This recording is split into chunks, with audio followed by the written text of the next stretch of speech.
नहमदुहु नुसल्ली व नुसल्लिमु अला सय्यिदिना व मौलाना मुहम्मदिन सल्लल्लाहु अलैहि वसल्लम रसूलिहिन नबिय्यिल अमीनिल मकीनिल हनीनिल करीमिर रऊफिर रहीम व अला आलिहि तय्यिबीन वत ताहिरीन वल मासूमीन अजमईन खुसूसन अला सय्यिदिना अल-गौसिल आज़म अला जद्दिही नबिय्यना व अलैहिस्सलातु वस्सलाम फ़क़द क़ाल अल्लाहु तबारक व तआला फ़िल क़ुरआनिल मजीद वल फ़ुरक़ानिल हमीद फ़अऊज़ु बिल्लाहि मिनश शैतानिर रजीम बिस्मिल्लाहिर रहमानिर रहीम वहुवा बिल उफ़ुक़िल अअला सुम्मा दना फ़तदल्ला फ़कान क़ाब कौसैनि औ अदना फ़अवहा इला अब्दिही मा अवहा सदक़ल्लाहुल मौलानाल अज़ीम व सदक़ रसूलुहुन नबियुल करीम फ़अऊज़ु बिल्लाहि मिनश शैतानिर रजीम बिस्मिल्लाहिर रहमानिर रहीम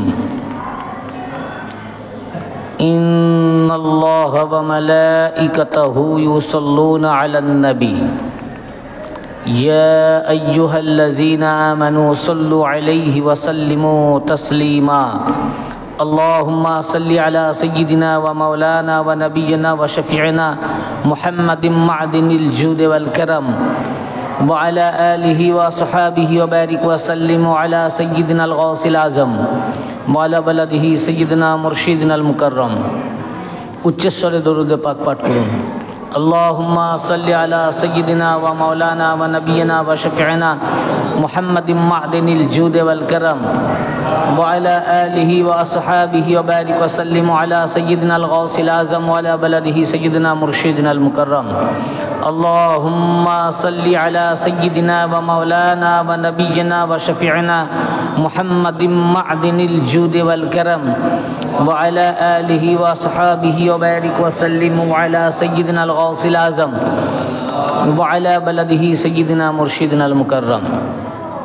मुअज़्ज़ज़ सामीन किराम, उपस्थित समस्त आशिकान मुस्तफ़ा, मुहिब्बान अहले बैत किराम व गोलामान हजरत गौसे आज़म, खास करे आमार सकल पीर भाई ओ पीर बोन, एछाड़ा एखाने उपस्थित एवं ऑनलाइन लाइव टेलिकास्टेर माध्यमे दूर थेके जारा सुनছেন सकल सुदीबृंद, आपनादेर सकलके जानाई आमार पक्ष थेके आज मिराजुन नबीर मुबारकबाद एवं आपनादेर प्रति मोहब्बत भालोबासा प्रीति शुभेच्छा एवं अस्सलामु आलैकुम व रहमतुल्लाहि व बाराकातुहु। आज के 27 रजबुल मुरज्जब এই রাত্রিটিকে शबे मिअराजेर रात बला है।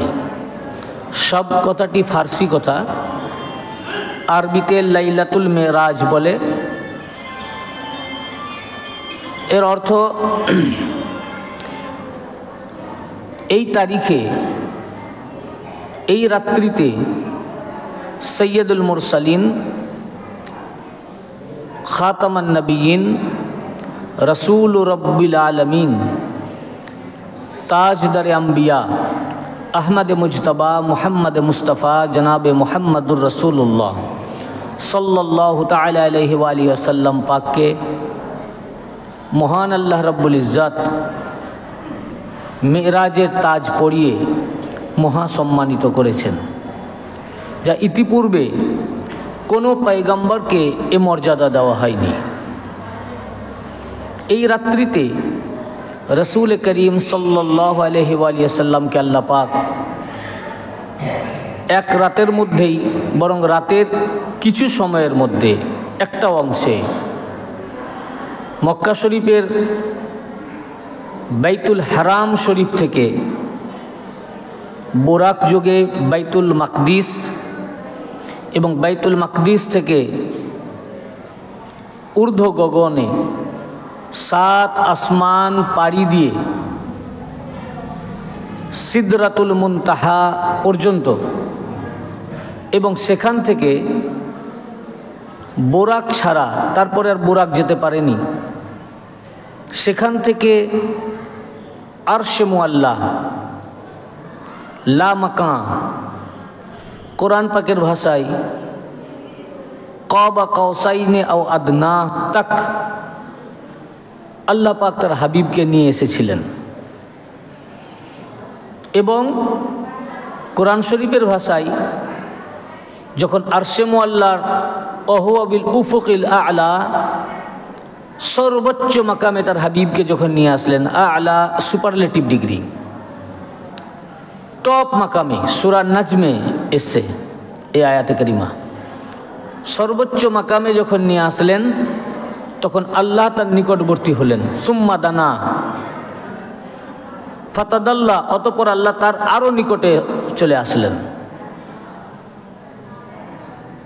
এই নিকটে আস্তে আস্তে এত নিকটে আসলেন, আল্লাহ তাআলা ইরশাদ ফরমাচ্ছেন ফাকানা কাবা কাউসাইনি আও আদনা, আল্লাহ এবং তার রাসূলের মধ্যে ব্যবধান থাকলো 2 ধনুকের, আও আদনা বা তার চেয়েও কম, অর্থাৎ একে অপরে মিশে গেলেন।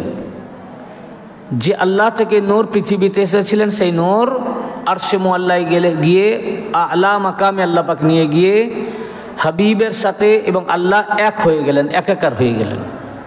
যখন এক হয়ে গেলেন 2 নূর আবার, তখন আল্লাহ তাআলা ফাআওহা ইলা আবদিহি মা আওহা, তখন তার খাস বান্দাকে যা ওহী করার করলেন। সেখানে অনেক কথা হলো। এই যে মেরাজ শরীফের ওয়াকিয়া, আজকে আমি খাস নুকতা আপনাদের সামনে আলোচনা ইনশাল্লাহ করব, যেটা আমার মালিক পাক করাবেন, যা ইতিপূর্বে আমি কোনো জায়গায় বলিনি, এবং এগুলো আমাদের জেহেনে আসার সম্ভব নয় ওলি আল্লাহর সোহবত ছাড়া।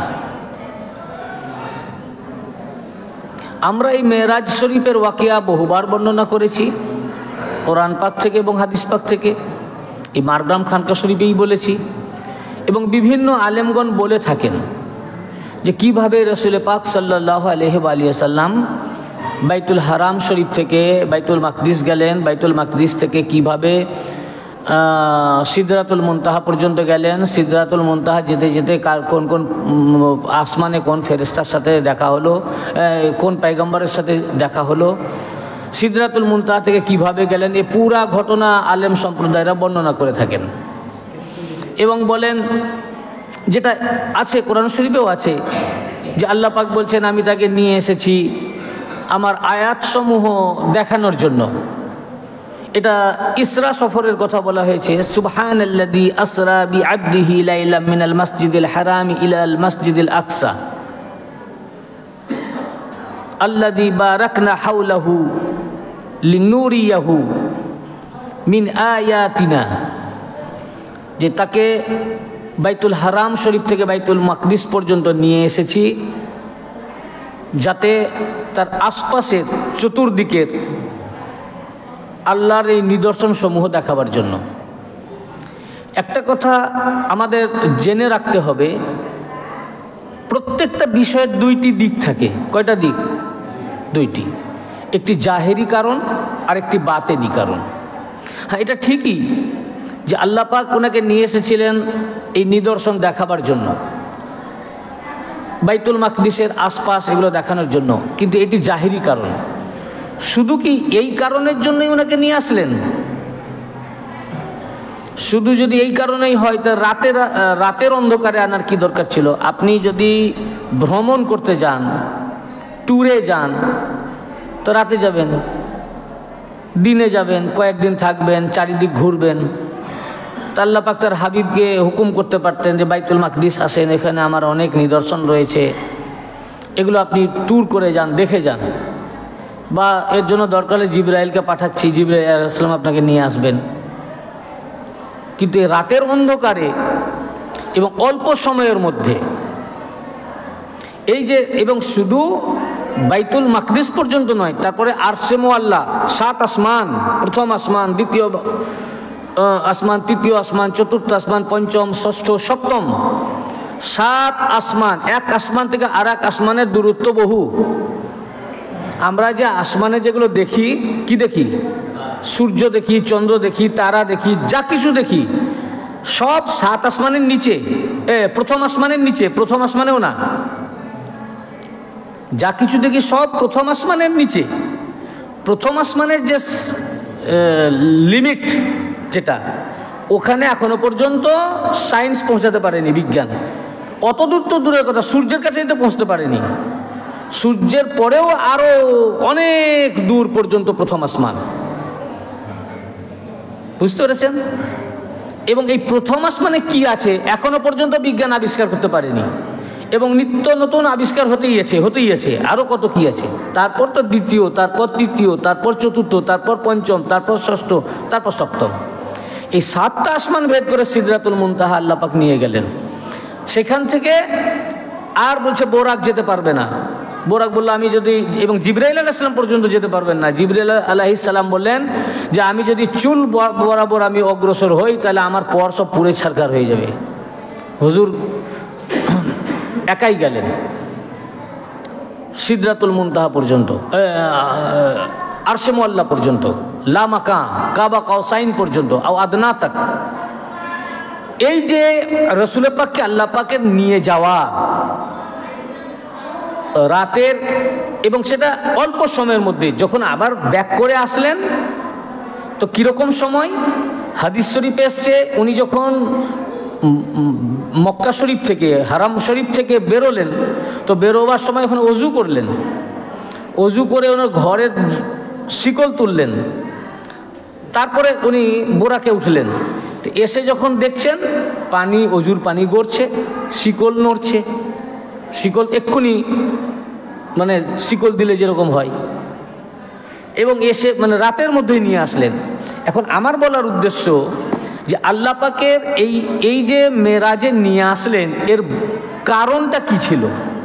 এর কারণ কি শুধু এই বাইতুল মাকদিসের এগুলো দেখানো? তাহলে বাইতুল মাকদিস পর্যন্ত নিয়ে আসতেন, আরশে মুআল্লা পর্যন্ত কেন? আর উনাকে যদি মানে দিদার করার জন্যই শুধু কারণ হয়, তো আল্লাহ পাক তো সেখান থেকেই রাসূল পাককে দেখছেন, আর রাসূল পাক এখান থেকেই দেখছেন। তো এর একটা যা বাতেনি কারণ রয়েছে, এর একটা ফালসাফা রয়েছে, এর একটা রাজ রয়েছে। এই রাজ সম্পর্কে যদি আলেমদেরকে জিজ্ঞাসা করা হয়, তো আলেম সম্প্রদায়ের মাথায় ঢুকবে না। এগুলো বুঝতে গেলে সালেহীন যারা আউলিয়া কেরাম, তাদের সোহবত অর্জন করতে হবে। এগুলো আমাদের মতো অল্প ব্রেনে আমরা এগুলো দলিল থেকেই ওনারা বলবেন, কোরআন থেকেই বলবেন। যেমন কোরআনের একটি আয়াত, তার আপার মিনিং আছে, আবার একটা ইনার মিনিং রয়েছে, জাহেরি মানে আছে, আবার একটা বাতেনি মানে আছে। তো আলেম যখন পড়বে তখন জাহেরি মানিটা বুঝবে, আর যখন আহলে বায়ত পাকের কাছ থেকে কোরআন শিখবে তখন তার বাতেনি মানেটা জানতে পারবে। যেমন কোরআন শরীফ আল্লাহ পাক বলছেন মারাজাল বাহরাইনি ইয়ালতাকিয়ান, সূরা রহমান, মারাজাল বাহরাইনি ইয়ালতাকিয়ানি বাইনাহুমা বারজাখুন লা ইয়াবগিয়ান। দুই সমুদ্রকে আল্লাহ পাক একত্রিত করেছেন, দুই সমুদ্র আপোষে একত্রিত হয়েছে, যাদের মাঝে একটি বারজাক আছে। এই দুই সমুদ্র কি? যখন আলেম পড়ছে এই কোরআন, তখন তার জাহেরি মানে দেখছে দুটি সমুদ্র। তো দুই সমুদ্রের মিলিত হওয়ার সাথে এখানে কি সম্পর্ক? এটা কি এমন ঘটনা? আর আল্লাহ পাক এটাকে বলছেন যে ফাবি আইয়া আলাই রাব্বিকুমা তুকাজ্জিবান, তোমরা আল্লাহর কোন নিয়ামতকে অস্বীকার করবে? যখন এই আয়াত পাক বোঝার জন্য এই কোরআন যাদের ঘরে এসেছেন, সেই রাসূল পাক এবং তার আহলে বায়ত পাকের সোহবত লাভ করলাম, তখন রাসূল পাক সাল্লাল্লাহু আলাইহি ওয়াসাল্লামের বাতেনি কারণ আমাদেরকে বললেন, যা আল্লামা সুয়ুতি তাফসিরে দুররে মানসুরের মধ্যে রওয়ায়াত করেছেন।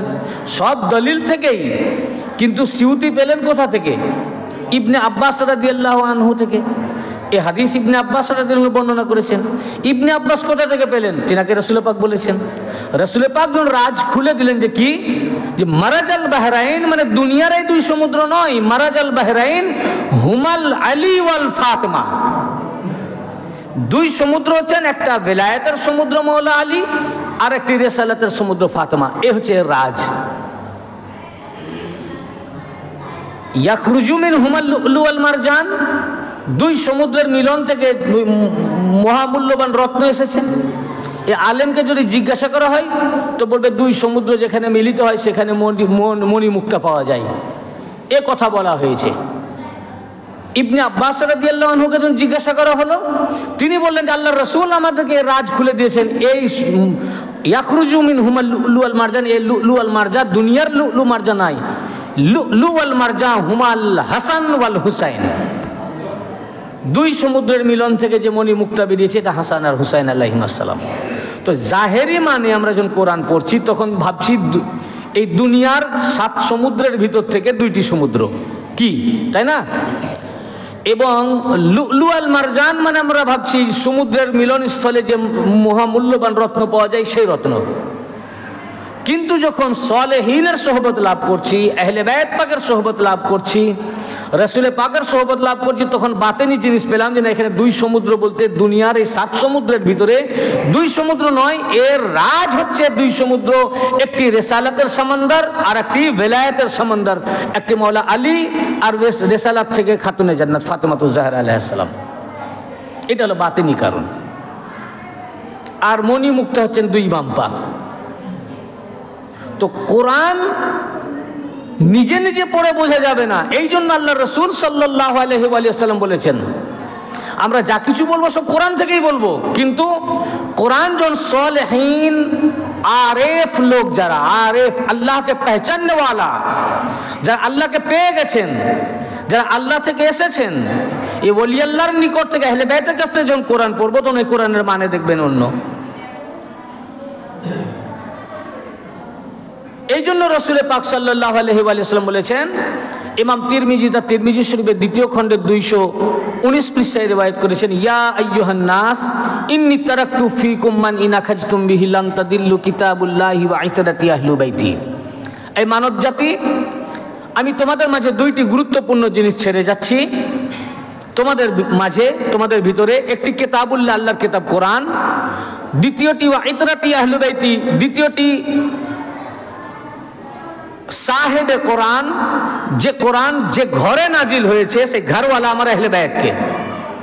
এই জন্য যে কোরআন এমন একটা সমুদ্র, কোরআন এমন একজনের ভাষা যিনি মখলুক না, যিনি মখলুক না। কোরআন এমন একজনের বাক্য যিনি সৃষ্টি না, যিনি স্রষ্টা, যিনি খালেকে কায়নাত, যিনি সকল কিছুকে সৃষ্টি করেছেন, তার জবান, এই আল্লাহর ভাষা তোমাদের বোধগম্য নয়। এই জন্য কোরআন আমি তোমাদেরকে রেখে গেলাম, আর কোরআন যে ঘরে অবতীর্ণ হয়েছে সেই ঘরওয়ালা আমার আহলে বাইত পাককে রেখে গেলাম। কোরআন বুঝতে গেলে, এর মানে বুঝতে গেলে, তোমরা যদি ডিকশনারি দেখে কোরআন পড়ো, তোমরা আরবি ল্যাঙ্গুয়েজ লিটারেচার শিক্ষা অর্জন করে যদি কোরআন বুঝতে যাও তো কোরআনের কুল কিনারা কিছুই পাবে না। এই জন্য কোরআন যাদের ঘরে এসেছে, আমার এই ঘরওয়ালা আমার আহলে বাইত পাককে রেখে গেলাম কোরআন পাকের সাথে। তোমরা এই কোরআন আহলে বাইত পাকের কাছ থেকে শিক্ষা নাও, আহলে বাইতের নিকট থেকে। অতএব আহলে বাইত পাকের কাছ থেকে যখন কোরআন শিখবেন তখন এর গহরাই, এর গভীরতা, এর ইনার মিনিং তখন আপনি বুঝতে পারবেন। ঠিক অনুরূপ কোরআন পাক থেকে আমরা বুঝলাম যে আল্লাহ পাক তার নিদর্শন দেখাবার জন্য ওনাকে নিয়ে গেছেন। এটা থেকে আমাদের জেহেনে ঢুকছে না আমরাও তো বাইতুল মাকদিস যাই বা যেতেই পারি, এ সামর্থ্য আমাদের আছে। আল্লাহ পাক বোরাক যুগে রাতের অল্প সময় নিয়ে গেছেন, আমরা প্রয়োজন হলে 7 দিন ধরে যাব। কিন্তু কি শুধু বাইতুল মাকদিসের এই আশপাশের এইসব জিনিস দেখাবার জন্য নিয়ে গেছেন? না, এটা একটা বিরাট একটি ওয়াকিয়া। মেরাজ শরীফের এই ঘটনা বিশাল একটি ঘটনা, এর ভিতরে একটা রাজ আছে। এ রাজ আজ পর্যন্ত কোনো আলেম ইনারা বলেন না। কেন বলেন না জানি না, হয়তো এটা কোনো আলেমের মাথায় ঢোকার নয়, আমাদের মাথাতেও এটা ঢোকার নয়। যেটা আমরা আজকে বর্ণনা করব বা আমরা যেটুকুই ক্ষুদ্র মাথায় মস্তিষ্কে আমাদের মাথায় পেয়েছি, এটা সালেহীন আউলিয়া কেরাম আহলে বাইত উনাদের সোহবত থেকে, কোরআন থেকেই উনারা শিখাচ্ছেন, কিন্তু সোহবত থেকে, উনাদের সোহবত থেকে, আউলিয়া কেরামের সোহবত থেকে, আহলে বাইত পাকের সোহবত থেকে, আরিফ যারা আল্লাহকে পহচাননা ওয়ালা উনাদের সোহবত থেকে। তো আমরা আজকে দেখব এর ফালসাফা, বাতেনি ফালসাফা, কারণটা কি, আসল উদ্দেশ্যটা কি ছিল, কেনই এত জরুরি ছিল মেরাজে নিয়ে যাওয়ার। তারপরেও নবুয়তি জীবনের সূচনাতে, এমন না যখন ইসলাম চারিদিকে ছড়িয়ে পড়েছে তখন হিজরতই হয়নি, মদিনা শরীফ আসেননি, প্রথম ইসলামের প্রচার শুরু হয়েছে, তখন কাফির মুশরিকের সংখ্যা বেশি, ইসলাম মক্কা শরীফে ছড়ায়নি, মুসলিমেও মুসলমান, তখন রসুল পাকের সব পুরা মক্কা শত্রু। ওই সময়ে যদি উনি দাবি করেন তাতে শত্রুর সংখ্যা বাড়ার সম্ভাবনা বেশি, এবং সম্ভাবনা নয়, বাস্তবেই বেড়ে গেছিল বেশি, যে আমি মুহূর্তের মধ্যে মক্কা শরীফ থেকে মদিনা বাইতুল হারাম গেলাম, বাইতুল হারাম থেকে 7 আসমান গেলাম, এমনিতে তো পুরা মক্কার লোক মানে না, সব কাফির ও মুশরিক, তো ওনাকে অস্বীকার করার কথা। তো যখন ইসলামের সূচনা হয়েছে ঠিক সেই সময়তে আল্লাহ পাক নিয়ে গেলেন ওনাকে, কারণ ওই টাইমেই নিয়ে যাওয়াটা জরুরি ছিল। কেন দেখুন, আমরা এর কারণ রাজ বুঝার জন্য আমরা আরো একটু আগে যাব, আমরা আরেকটু আগে যাব। কি, সৃষ্টি জগতের ঘটনায় আল্লাহ পাক প্রথম মানুষ সৃষ্টি করেছেন, তার নাম কি বলেন? আদম আলাইহিস সালাম, আবুল বাশার। কিন্তু সকল সৃষ্টি জগতের মধ্যে সর্বপ্রথম সৃষ্টি কাকে করেছেন? হ্যাঁ, সকল সৃষ্টির ভিতরে, আমি মানুষের মধ্যে বলি নাই, সকল আল্লাহ পাকের যত তাখলিক, আরশে মুআল্লা আল্লাহর সৃষ্টি, কুরসিও আল্লাহর সৃষ্টি, লৌহ কলম আল্লাহর সৃষ্টি, আসমান জমিন ফেরেশতা সবই আল্লাহর সৃষ্টি, আল্লাহ যে আরশে অধিষ্ঠিত আরশও আল্লাহর সৃষ্টি। সকল সৃষ্টির মধ্যে সর্বপ্রথম আল্লাহ পাক সৃষ্টি করেছিলেন রাসূল পাক এবং রাসূল পাকের আহলে বাইত পাকের নূরকে, পাক পাঞ্জাতন পাকের নূরকে। আর মানুষের মধ্যে প্রথম দুনিয়াতে পাঠিয়েছেন আদম আলাইহিস সালামকে। ঠিক আছে, খুব মনোযোগ দিয়ে শুনবেন, এর ফিলোসফি খুব হাই, অ্যাটেনশন অন্যদিকে চলে গেলে বোঝা অসুবিধা হবে। আমরা বহুবার এ সমস্ত হাদিস বর্ণনা করেছি, কিন্তু এর ফিলোসফির দিকে আমরা দৃষ্টিপাত করি নাই। দেখুন, আদম আলাইহিস সালামকে যখন আল্লাহ পাক সৃষ্টি করলেন, আদম আলাইহিস সালামকে বিভিন্ন জায়গার মাটি দিয়ে সৃষ্টি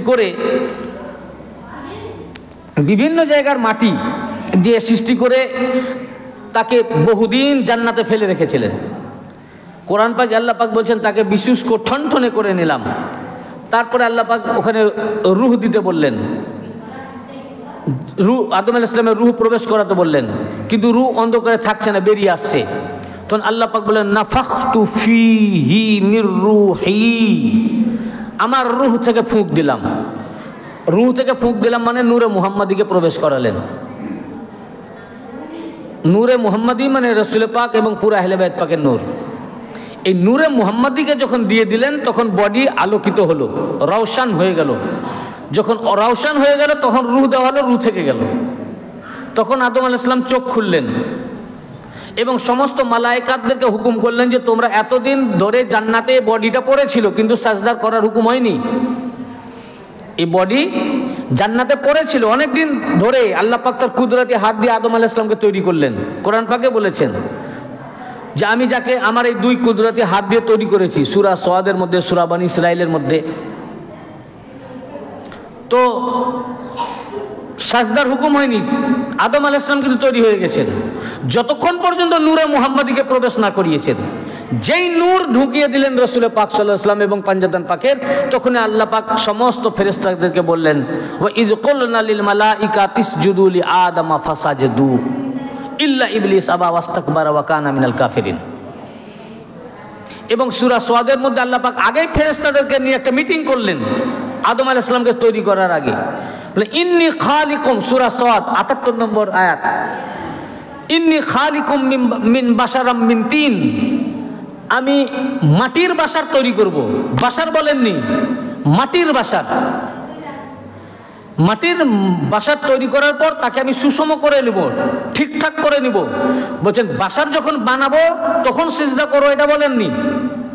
আমি মাটির বাসার বানাবো, তাকে সুষম করে নেব, ঠিকঠাক করে নেব।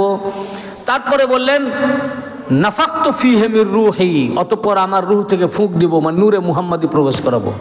যখন নূরে মুহাম্মাদি প্রবেশ করাবো, ওয়া কাউ লাহু সাজিদিন, তখন তোমরা সবাই একযোগে সাজদায় পড়ে যেও। এখন তৈরি করেননি, এটা মিটিং করলেন, আলোচনা করলেন যে এই আমি করতে যাচ্ছি, করার পর যখন আমি নূর প্রবেশ করাবো তখন সাজদা করিও। তারপর নূর প্রবেশ করলেন, তখন ফের বললেন এখন নূর প্রবেশ করিয়ে দিয়েছি, সাজদা করো। সবাই সাজদা করলো, ইবলিস করেনি। তো ইবলিস কাফির হয়ে গেল। বুঝতে পেরেছেন না? এই যে নূর প্রবেশ করালেন এবং নূরটা আদম আলাইহিস সালামের সুলবে থাকলেন, এই নূরটা কি? এই নূরের ব্যাপারে আমি অনেকবার আপনাদের সামনে আমরা বলেছি, আলোচনা করেছি, কিন্তু এখানে সূক্ষ্ম একটা পয়েন্ট আছে যেটা আমরা চিন্তা করিনি। এটা আমরা চিন্তা করিনি। এটা আমার মুর্শিদ, আমার শেখ, এটা আমাকে এই ইলম দান করেছেন গোলামকে। আল্লাহ পাক যখন নিজের নূর থেকে এই নূর সৃষ্টি করলেন, কোরআন শরীফে আছে না সূরা নূরের মধ্যে, কদ জাআকুম মিনাল্লাহি নূরুন ওয়া কিতাবুম মুবিন, তোমাদের কাছে এসে গেছে আল্লাহ থেকে একটি নূর এবং প্রকাশ্য একটি কিতাব কোরআন। তো রাসূল পাক সাল্লাল্লাহু আলাইহি ওয়াসাল্লাম যে দুনিয়ায় আসলেন, ওনাকে কি বলা হচ্ছে? নূর। কি বলা হচ্ছে বলুন সবাই? নূর। তো আল্লাহ পাক বলেন কদ জাআকুম মিনাল্লাহি নূর, তোমাদের কাছে এসে গেছেন আল্লাহ থেকে একটি নূর। তা যিনি এসেছেন কোথা থেকে? আল্লাহ থেকে। কিভাবে আসলেন? যখন কিছুই ছিল না, জান্নাত, জাহান্নাম, আরশ, কুরসি, লৌহ, কলম, কোনো কিছুই সৃষ্টি হয়নি। কোনো ফেরেশতা, পয়গম্বর কিছুই সৃষ্টি হয়নি। কোনো পয়গম্বর আল্লাহ সৃষ্টি করেন নাই, এবং এমনকি আল্লাহ পাক নিজের আরশও সৃষ্টি করেন নাই, কিছুই করেননি। আল্লাহর আরশও সৃষ্টি হয়েছে রাসূল পাকের নূর থেকে। এবং আল্লাহ যখন নিজে প্রকাশ হওয়ার ইচ্ছা করলেন তখন বললেন কুন ফায়াকুন। আল্লাহ পাক বলছেন আমি হও বললেই হয়ে যায়। তো যখন বললেন হও, হও বলা মাত্র আল্লাহ থেকে একটি নূর বিচ্ছিন্ন হয়ে গেল। একটা নূর কি হলো? আল্লাহ নূর। আল্লাহ নূর থেকে একটা নূর বিচ্ছিন্ন হয়ে গেল। আল্লাহ পাক বলে হাজা আহমদ, ইনি হচ্ছেন আহমদ বা মুহাম্মদ সাল্লাল্লাহু আলাইহি ওয়া সাল্লাম। এই জন্য কোরআনে আল্লাহ পাক বলেন কাদ জাআকুম মিনাল্লাহি নূর, তোমাদের কাছে যে নূরটা এসেছেন কোথা থেকে? মিনাল্লাহ। মিনাল্লাহ, মিনাল্লাহ মানে কোথা থেকে? ফ্রম আল্লাহ, আল্লাহ থেকে। তো ওই যে আল্লাহ কুন ফায়াকুনের মধ্যে আল্লাহ থেকে করলেন, সৃষ্টি করলেন। তো এটা সৃষ্টি হওয়ার আগে ছিলেন আল্লাহতে। আল্লাহ থেকে যখন আলাদা করলেন, তা আলাদা করার আগে এই নূরের আমরা জানতাম না, ছিলেন নূরের অস্তিত্ব ছিল। ছিল অস্তিত্ব কোথায়? আল্লাহতে ছিল। তখন আল্লাহর নাম আল্লাহ ছিল, আল্লাহর নাম আহাদ ছিল, তিনি এক ছিলেন। মুহাম্মদ বা আহমদ নামটা আমরা এটা মানে সৃষ্টি হয়নি, নামটা সৃষ্টি হয়নি, কিন্তু এই নূরের অস্তিত্ব ছিল আল্লাহতে। অস্তিত্ব কোথায় ছিল? আল্লাহতে ছিলেন, আল্লাহর সাথে। যখন আলাদা করলেন তখন নূরের নাম দিলেন আহমদ। যখন আলাদা করেননি নূরের নাম কি ছিল? আহাদ। যখন আলাদা করেননি নূরের নাম কি ছিল? আহাদ। বলুন নূরের নাম কি ছিল? আহাদ। যখন আলাদা করলেন, কি থেকে আলাদা করলেন? আহাদ থেকে। কি থেকে? তো যে থেকে আলাদা করলেন সে আহাদ, আহাদ থাকলেন। আর আহাদ থেকে যেটাকে আলাদা করা হলো সেটা যেহেতু মানবের সুরাতে পৃথিবীতে আসবেন এই পর্দা নিয়ে, তাই আলিফ হে দালের মাঝে মিমের পর্দা দিয়ে নূরটার নাম রাখলেন আহমদ। যেমন আহমদ আলাদা হওয়ার আগে আহমদ আহাদের সাথেই ছিলেন, তখন আহমদ বা মুহাম্মদ কেউই জানতো না, কিন্তু আহমদ বা মুহাম্মদ এই নূর আহাদের সাথেই ছিলেন। অনুরূপ আলাদা করার পর এই নূরের যে নাম আহমদ দিলেন, এই নূরটা কি? এই ব্যাপারে রাসূল পাক সাল্লাল্লাহু আলাইহি ওয়া সাল্লাম পুরো ডেসক্রিপশন দিয়েছেন, বর্ণনা করেছেন, এবং বিভিন্ন সানাদে এসেছে। হযরত সালমান ফারসি রাদিয়াল্লাহু আনহু হাদিস রওয়ায়াত করেছেন, আবু যার গিফারি রাদিয়াল্লাহু আনহু রওয়ায়াত করেছেন। আমি আপনাদেরকে হাদিসটা মাওলা আলীউল মুর্তাজা আলাইহিস সালাম থেকে রওয়ায়াত করে শোনাবো। এই নূরটার ব্যাপারে ইমাম আহমদ ইবনে হাম্বল তার ফাজাইলুস সাহাবা কিতাবের দ্বিতীয় খণ্ডে 662 পৃষ্ঠায় হাদিস নাম্বার 1130 মধ্যে, এবং মুহিব্বুদ্দিন আত-তাবারি আর রিয়াদুন নাদারার তৃতীয় খণ্ডের 120 পৃষ্ঠার মধ্যে, এবং মুফতি আজম কুস্তুনতুনিয়া ইমাম সুলাইমান হুসাইনি বালখি কুন্দুজি হানাফি সুন্নি মুফতি আজম কুস্তুনতুনিয়া, তিনি তার কিতাব ইয়া নবী ওয়াল মাওয়াদ্দাহ কিতাবের 11 পৃষ্ঠায়, এবং নাফায়েসুল মিনান কিতাবের দ্বিতীয় খণ্ডের 243 থেকে 244 পৃষ্ঠায়, এবং আরজাহুল মাতালিব কিতাবের 459 পৃষ্ঠায় আমি এই 5খানা কিতাব থেকে একটি হাদিস পেয়েছি। এবং এই হাদিস আপনার আহমদ ইবনে হাম্বল তার ফাজাইলুস সাহাবার মধ্যে আলাদা আলাদা সানাদে আলাদা আলাদা সাহাবী থেকে রওয়ায়াত করেছেন। মৌলা আলী আলাইহিস সালাম থেকে হাদিস পাকটি বর্ণিত, যে হাদিস আমি এটা অনেকবার বলেছি, কিন্তু আজকের দর্শনটা অন্য। হাদিস শরীফে এই আন আলী قال قال رسول الله صلى الله عليه وآله وسلم كنت أنا وعلي نورا بين يدي الله تعالى من قبل أن يخلق آدم بأربعة عشر ألف عام। রসুল পাক মৌলা আলী আলাইহিস সালাম বলেন যে রসুল পাক সাল্লাল্লাহু আলাইহি ওয়া সাল্লাম বলেছেন যে আল্লাহ পাক যে নিজের নূর থেকে আহমদ নামক নূর সৃষ্টি করলেন, নূরটা কি জানো? যেমন আহমদ সৃষ্টি করার আগে আহমদ আর আল্লাহ একটাই ছিলেন, তেমনি আহমদকে যেটা সৃষ্টি করলেন আহমদ আর আলী একটাই নূর। বলেন আমি এবং আলী আদম আলাইহিস সালামকে সৃষ্টি করার 14,000 বছর আগেও আল্লাহর সম্মুখে আমি আর আলী একটাই নূর ছিলাম। আদম আলাইহিস সালামকে সৃষ্টি করার 14,000 বছর আগে আল্লাহর সম্মুখে আমি আর আলী একটাই নূর ছিলাম। মানে ওই নূরটা আমার এবং আলীর নূর। নূর কটা? একটা, কিন্তু একটার মধ্যে দুটা, 2 in 1। ঠিক আছে। এরপরে রাসূল পাক সাল্লাল্লাহু আলাইহি ওয়া সাল্লাম বলেন ফালাম্মা খালাকাল্লাহু তাআলা আদামা সালাকা যালিকা নূর ফি সুলবিহি। অতঃপর আল্লাহ পাক যখন আদম আলাইহিস সালামকে সৃষ্টি করলেন তখন ওই নূরটিকে আদম আলাইহিস সালামের সুলবে রাখলেন। সুলব মানে পৃষ্ঠদেশে রাখলেন। কোথায় রাখলেন? সুলবে। ওই নূরটা কি? আমার এবং আলীর নূর, একটি নূর। ফালাম্মা অতঃপর ফালাম্মা ইয়াজালুল্লাহু তাআলা ইয়ানকালিবুহু মিন সুলবিহি ইলা সুলবিন হাত্তা আকরাহু ফি সুলবি আব্দুল মুত্তালিব। অতঃপর ওই নূরটিকে আল্লাহ পাক এক সুলব থেকে আরেক সুলব, এক সুলব থেকে আরেক সুলব, এইভাবে আনতে আনতে আনতে আমার দাদাজান আব্দুল মুত্তালিবের সুলব পর্যন্ত নিয়ে আসলেন। তার মানে আব্দুল মুত্তালিব আলাইহিস সালাম পর্যন্ত বা আব্দুল্লাহ ও আবু তালিব আলাইহিস সালাম পর্যন্ত এই যে নূরটাকে সংরক্ষণ করতে করতে আনলেন, মুনতাকিল করতে করতে আনলেন, অর্থাৎ নূর ট্রান্সফার হতে হতে আসছে। তো ইনারা সব নূর বহনকারী, নূরের ক্যারিয়ার, নূর বহনকারী, ট্রান্সফার করতে করতে আসছেন ইনাদেরকে। কিন্তু ইনারা নূর না, নূর ক্যারি করছেন। এই জন্য ওনাদের প্রত্যেকের পেশা নিতে এই নূরটা চমকাতো। আব্দুল মুত্তালিব আলাইহিস সালামের পর আল্লাহ পাক বলছেন, রাসূল পাক সাল্লাল্লাহু আলাইহি ওয়াসাল্লাম বললেন ফাকিসমুহু নিসফাইন কিসমাইন। অতঃপর আল্লাহ পাক আব্দুল মুত্তালিব আলাইহিস সালামের পরে নূরটিকে সমান দুভাগে ভাগ করে দিলেন। কয় ভাগে? ফাআখরাজা কিসমান ফি সুলবি আব্দুল্লাহ। দুভাগে ভাগ করে দিয়ে এর এক ভাগকে আমার আব্বা আব্দুল্লাহর পৃষ্ঠদেশে আল্লাহ পাক রাখলেন। ওয়া কিসমান ফি সুলবি আম্মি আবি তালিব। আর আরেকটা অংশকে আমার চাচা আবু তালিব আলাইহিস সালামের পৃষ্ঠদেশে রাখলেন। ফাআলিউন মিন্নি ওয়া আনা মিনহু। অতএব আলী আমার থেকে, আমি আলীর থেকে। লাহমুহু লাহমি ওয়া দামুহু দামি। অতএব আলীর গোশত আমার গোশত, আলীর রক্ত আমার রক্ত। ফামান আহাব্বাহু ফাবিহুব্বি আহাব্বাহু ওয়া মান আবগাদাহু ফাবিবুগদি আবগাদাহু। অতএব যে আলীকে ভালোবাসে সে আমার কারণে আলীকে ভালোবাসে, আর যে আলীর সাথে শত্রুতা করে আমার কারণেই তার সাথে শত্রুতা করে। এখন এই যে হাদিস শরীফটি বললেন, দেখুন যে আল্লাহ পাক আদম আলাইহিস সালামকে সৃষ্টি করার আগে, আমি আদম আলাইহিস সালামকে সৃষ্টি করার 14,000 বছর আগে আল্লাহর সম্মুখে আমি এবং আলী একটাই নূর ছিলাম। খুব মন দিয়ে শুনবেন, আমি এবং আলী একটাই নূর ছিলাম।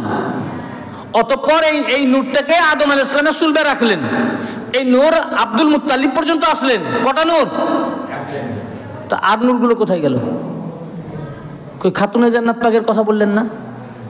দুই ইমাম পাক তো মৌলা আলী থেকে এসেছেন, হাসান আর হুসাইন আলাইহিস সালাম। আল্লাহ রসুল তো বলতে পারতেন যে আল্লাহ পাক নিজের নূর থেকে যে নূর সৃষ্টি করলেন ওটা আমি, আলী আর ফাতেমার নূর। অতঃপর আলী ও ফাতেমা থেকে হাসান আর হুসাইন আলাইহিস সালাম আসলেন। যত হাদিস নূরের হাদিস এসেছে সব জায়গায় আমি আর আলী বলেছেন, খাতুনে জান্নাত পাকের নাম বলেননি। কেন? তাহলে খাতুনে জান্নাত পাকের নূর গেল কই? বুঝতে পারছেন না?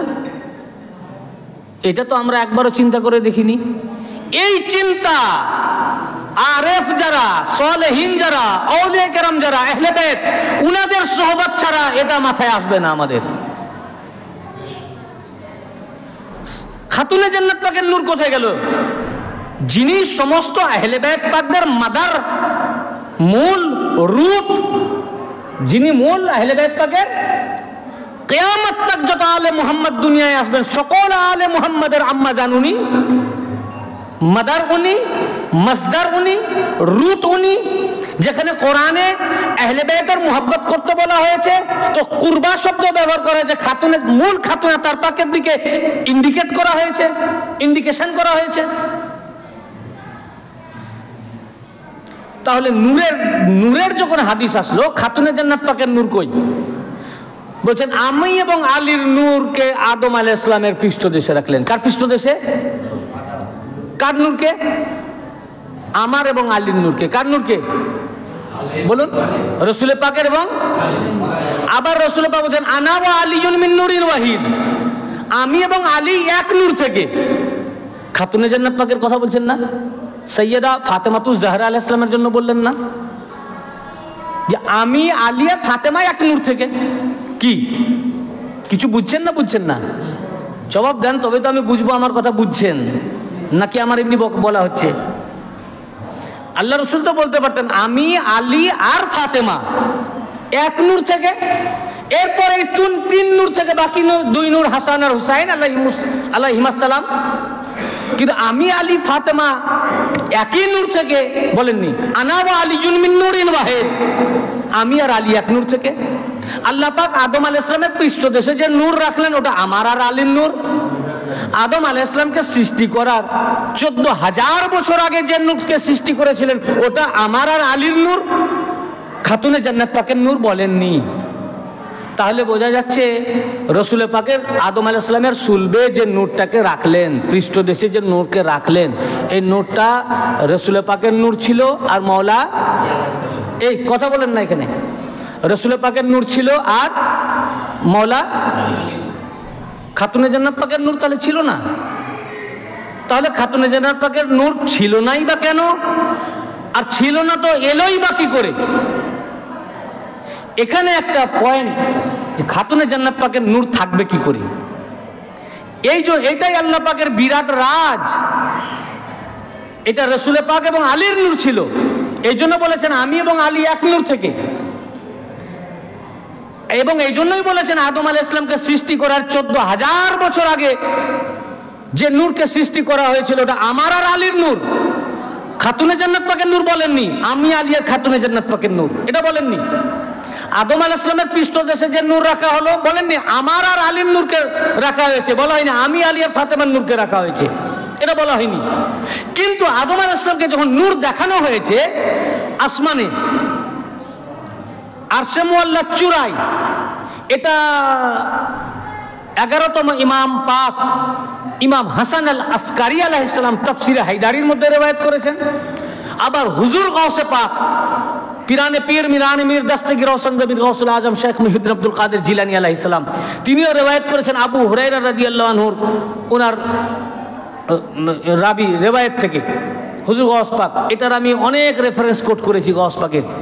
তিনিও বলেছেন আদম আলাইহিস সালাম যখন চোখ খুললেন তো দেখলেন আরশে মুআল্লা চূড়ায় 5টা নূরের চেহারা আল্লাহ দরবারে সাজদা ও রুকু করছেন। তো আদম আলাইহিস সালাম যখন দেখলেন, জিয়ারত করলেন তো 5টা নূর, তো আদম আলাইহিস সালাম জিজ্ঞাসা করলেন, ইয়া আল্লাহ, তুমি আমার আগে কোনো আদম সৃষ্টি করেছো? আল্লাহ বললেন, না, লা। তো আদম আলাইহিস সালাম আরো অবাক হয়ে গেলেন, বললেন, আমার সূরাতেই যে 5টা চেহারা দেখছি আমার মতো, তাহলে এরা কারা? বললেন, এরা তোমার মতো দেখতে, তোমার সূরাতে তৈরি করা হয়েছে, কিন্তু এরা মাটির নয়। ইনারা তোমারই সুলব থেকে পৃথিবীতে আসবেন, তোমারই বংশ হতে, কিন্তু ইনারা মাটির নয়। এনারা আদম মাখলুকের মধ্যে তুমি প্রথম সৃষ্টি, কুল কায়নাতে ইনারা প্রথম সৃষ্টি, এবং এদেরকে সৃষ্টি করার জন্যই তোমাকে সৃষ্টি করা হয়েছে। ইনারা আমার জাতি নূর থেকে। বললেন, আনা মাহমুদ ওয়া হুয়া মুহাম্মদ, আনা আলা ওয়া হুয়া আলী, আনা ফাতিম ওয়া হিয়া ফাতিমা, আনা ইহসান ওয়া হুয়া হাসান, আনা মুহসিন ওয়া হুয়া হুসাইন। আমি আলা, আমি মাহমুদ, আমি আল্লাহ মাহমুদ, এই মাহমুদ সিফাত থেকে এই নূরের নাম মুহাম্মদ। আমি আলা, আমার আলা সিফাত থেকে নূরকে সৃষ্টি করে এর নাম রেখেছি আলী। আমি ফাতির, আমার ফাতির সিফাত থেকে নূরকে বার করে নাম রেখেছি ফাতেমা ইনি আমি এহসান, আমার এহসান সিফাত থেকে নূরকে বার করে নূরের নাম রেখেছি হাসান। আমি মুহসিন, আমার মুহসিন সিফাত থেকে নূরকে বার করে নূরের নাম রেখেছি হুসাইন। এই পাঞ্জাতানে পাক চিনে রাখো, এদেরকে স্মরণ রাখো, যখন বিপদে পড়বে এদেরকে ওসিলা করবে, কারণ সকল অপরাধ গুনাহ তওবা কবুল করবো শুধু 5 জনের ওসিলাতেই। তো যখন জিয়ারত করালেন 5টা নূরকে, জিয়ারত করালেন ধর কটা নূরকে বলুন? 5টা নূরকে। আর আদম আলাইহিস সালাম সুলবে যখন রাখলেন 2টা নূরকে। খুব মজার ব্যাপার তো, জিয়ারত করালেন তো 5টা নূরকে, আর সুলবে যখন রাখলেন আদম আলাইহিস সালামের কয়টা নূর? হ্যাঁ, 2টা নূরকে। তাহলে খাতুনে জান্নাত পাকের নূর তাহলে আদম আলাইহিস সালামের সুলবে ছিল না। এখন আদম আলাইহিস সালামের সুলবে যদি ছিল না, তাহলে এলেন কিভাবে? আর ছিলেন নাই বা কেন? কি করে থাকবেন?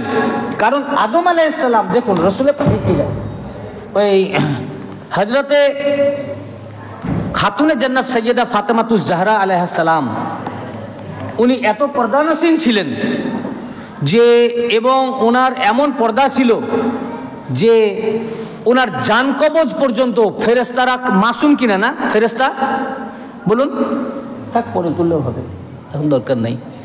ফেরেশতারা তো সব মাসুম না, এবং সমস্ত পাপ থেকে মাসুম, এবং সমস্ত নাফসানি খায়সাত থেকে মাসুম, এবং ফেরেশতা সকল পুরুষ ও মহিলার জান কবজ করবেন এবং করেছেন। যত আম্বিয়া তাদের জান কবজ করেছেন, যত আম্বিয়া ছাড়া যত সালেহীন, যেমন মারিয়াম আলাইহিস সালাম, তারও জান কবজ করেছেন। একজন যার জান কবজ উনি করেননি, তিনার নাম খাতুনে জান্নাত সাইয়্যিদা ফাতেমাতুজ জাহরা আলাইহিস সালাম। কারণ উনি এমন পর্দানসীন ছিলেন যে উনার জান কবজ আজরাইল আলাইহিস সালাম করতে পারবেন না। ইসমাইল হাক্কি তিনি তার তাফসীরের কিতাব তাফসীরে রুহুল বায়ানের মধ্যে সূরা জুমারের 41 নম্বর আয়াতের তাফসীরে রিওয়ায়াত করেছেন। আমার কাছে তাফসীরের রুহুল বায়ান 2 জায়গার প্রকাশিত আছে। একটা প্রিন্টের 3য় খণ্ডের 403 পৃষ্ঠায়, আর একটা প্রিন্ট 24তম খণ্ডের 116 পৃষ্ঠায়। তো যাই হোক, পৃষ্ঠা দরকার নাই, যারা আরবি পড়তে জানেন সূরা জুমারের 41 নম্বর আয়াতের তাফসীর খুলে নেবেন, যে পৃষ্ঠাই হোক।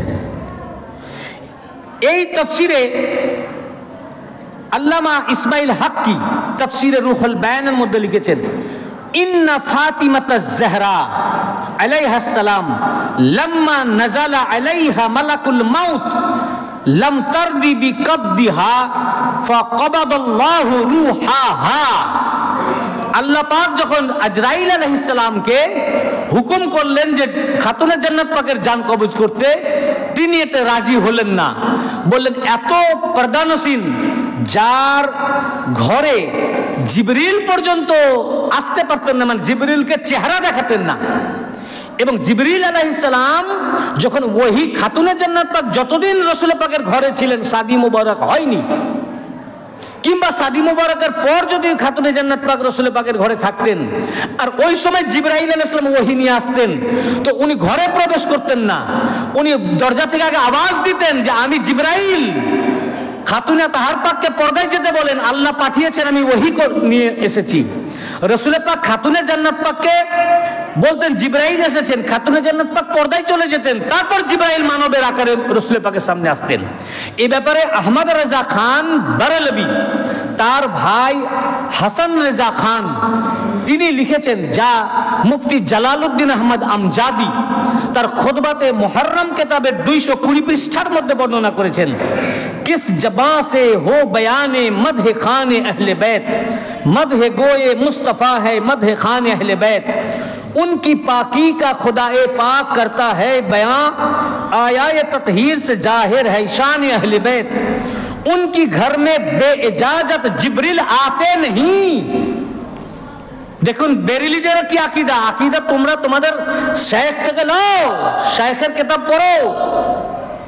তিনি বলছেন उनके घर में बेइजाजत जिब्रिल आते नहीं, कदर वाले जानते हैं ओ जो शान अहले बैत, যাদের ঘরে যে আহলে বাইতের ঘরে জিবরিল আলাইহিস সালাম বিনা ইজাজতে আসতে পারতেন না, তাহলে বোঝা যাচ্ছে আহলে বাইতের ঘরে আজরাইল আলাইহিস সালাম তো দূরের কথা, জিবরাইল আলাইহিস সালামকে আসার জন্য ইজাজতের প্রয়োজন।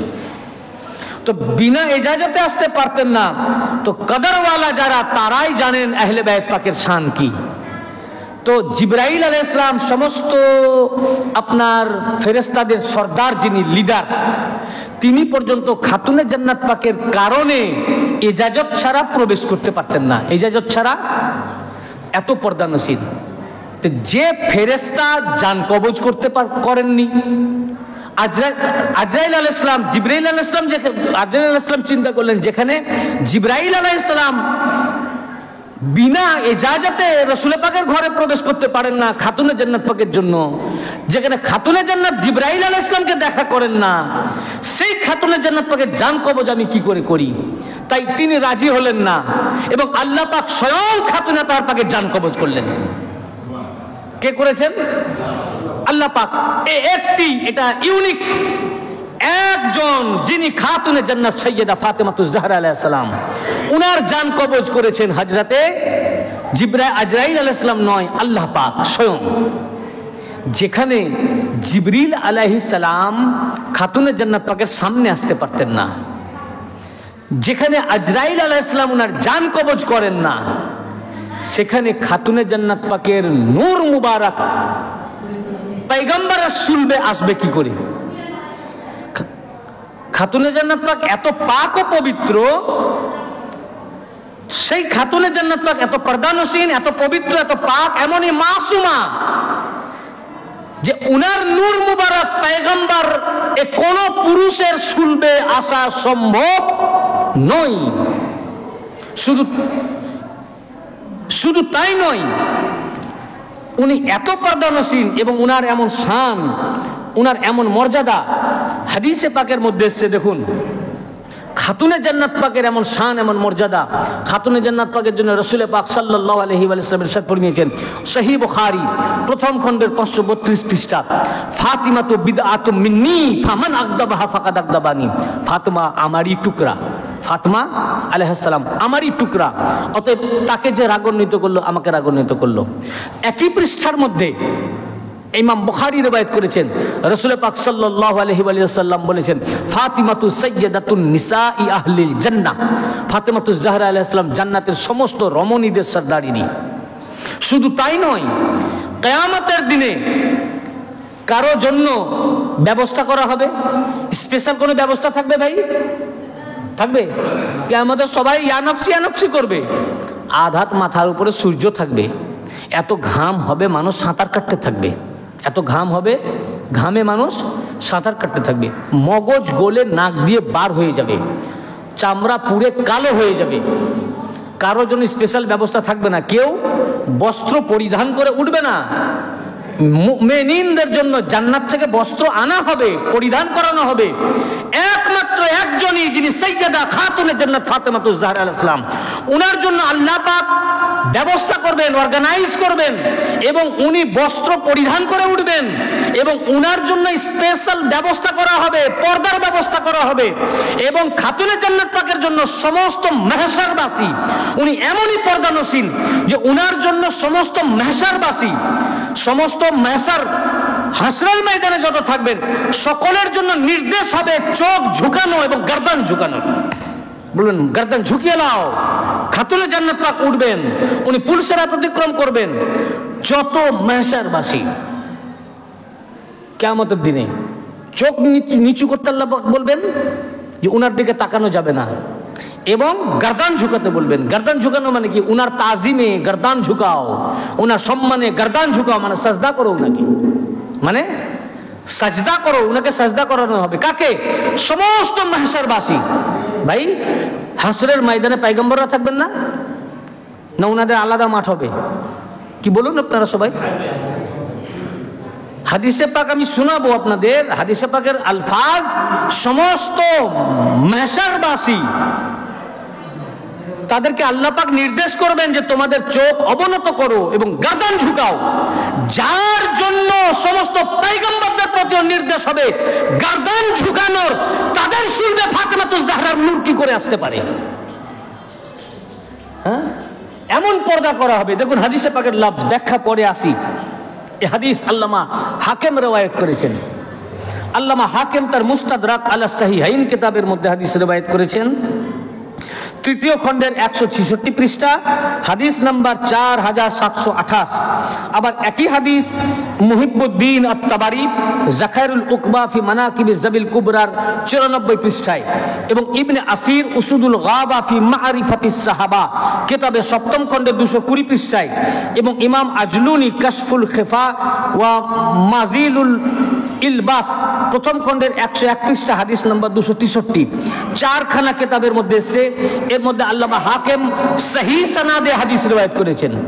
আল্লামা হাকিম সহি সনাদে, এবং এই হাদিসের রাবি আহলে বাইত পাকের পহলা ইমাম মাওলা আলীউল মুর্তজা আলাইহিস সালাম, তিনি খুদ রাবি। তিনি বলেন, আন আলী ক্বালা সামি'তু রাসূলুল্লাহ সাল্লাল্লাহু আলাইহি ওয়া আলিহি ওয়াসাল্লাম ইয়াকুল ইযা কানা ইয়াউমুল কিয়ামাহ নাদা মুনাদিম মিন ওয়ারাইল হিজাব ইয়া আহলাল জাম'i গুদ্দু আবসারাকুম আন ফাতিমাতা ইবনাতা মুহাম্মাদিন হাত্তা তামুররা। বললেন যখন কিয়ামত সংঘটিত হবে, হাসরের ময়দানে পর্দার পিছন থেকে আওয়াজ দেওয়া হবে, ঘোষণাকারী ঘোষণা দিবেন, পর্দার পিছন থেকে ঘোষণাকারী ঘোষণা দিবেন, ইয়া আহলাল জান্নাহ, হে সমস্ত হাসরবাসী, যত আম মানুষ, মুমিন মুমিনাত, কাফির মুশরিক মুনাফিক, মুমিন মুমিনাত, মুহাদ্দিস মুফাক্কি ফাকি মুফাসসির, আউলিয়া কেরাম, সালেহ সালেহীন, যত পয়গম্বর, যত মাহশর ময়দানে আছেন, সবারই জন্য পর্দার পিছন থেকে ঘোষণাকারী আওয়াজ দিবেন, তোমাদের চোখ ঝুঁকাও, নিচু করো, তোমাদের দৃষ্টি অবনত করো, যাতে ফাতেমাতুজ জাহরা আলাইহিস সালাম অতিক্রম করে চলে যেতে পারেন তোমাদের সামনে দিয়ে। সবারই জন্য দৃষ্টি অবনত করানো হবে মাহশরবাসীদের। এবং মওলা আলী আলাইহিস সালাম ঠিক আলাদা সনদের সাথে ওই একই কথা বর্ণনা করেছেন যে তোমাদের চোখ মানে অবনত করো, যাতে খাতুনে জান্নাত পাক তোমাদের মধ্য দিয়ে অতিক্রম করে যেতে পারেন। তারপরে উনি সবুজ চাদর, এক রিওয়ায়াতে এসেছে লাল চাদর, হতে পারে 2 চাদরই উনি গায়ে জড়িয়ে উনি পুলসিরাত পার হয়ে চলে যাবেন। এবং হযরতে উম্মুল মুমিনিন আয়েশা সিদ্দিকা রাদিয়াল্লাহু আনহা তিনি হাদিস রওয়ায়াত করেছেন, আন আয়েশা قالت قال النبي صلى الله عليه واله وسلم ينادي المنادي مناد يوم القيامه غضوا ابصاركم حتى تمر فاطمه ابنه محمد। সকল মাহশরবাসীকে হুকুম করা হবে, এক ঘোষণাকারী আহ্বানকারী আহ্বান করে বলবেন, তোমাদের দৃষ্টি অবনত করো, যাতে ফাতেমা বিনতে মুহাম্মদ সাল্লাল্লাহু আলাইহি ওয়াসাল্লাম অতিক্রম করে চলে যেতে পারেন। একই হাদিস হযরত আবু হুরায়রা রাদিয়াল্লাহু আনহু এই একই হাদিস বর্ণনা করেছেন। এবং হযরত আবু আইয়ুব আল আনসারী রাদিয়াল্লাহু আনহু, আনসার সাহাবী, যার ঘরে রাসূল পাক সাল্লাল্লাহু আলাইহি ওয়াসাল্লাম যখন হিজরত করে গেলেন, প্রথম ওনার ঘরে উঠেছিলেন। হযরত সেই আবু আইয়ুব আনসারী রাদিয়াল্লাহু আনহু হাদিস রওয়ায়াত করেছেন। এই হাদিস মুহিবুদ্দিন আত-তাবারি তার যাখাইরুল উকবা ফি মানাকিব জাবিল কুবরার 94 পৃষ্ঠায় রওয়ায়াত করেছেন, এবং এটাকে তিনি এই হাদিসের সনদ রওয়ায়াত করেছেন, তাহকিক করেছেন।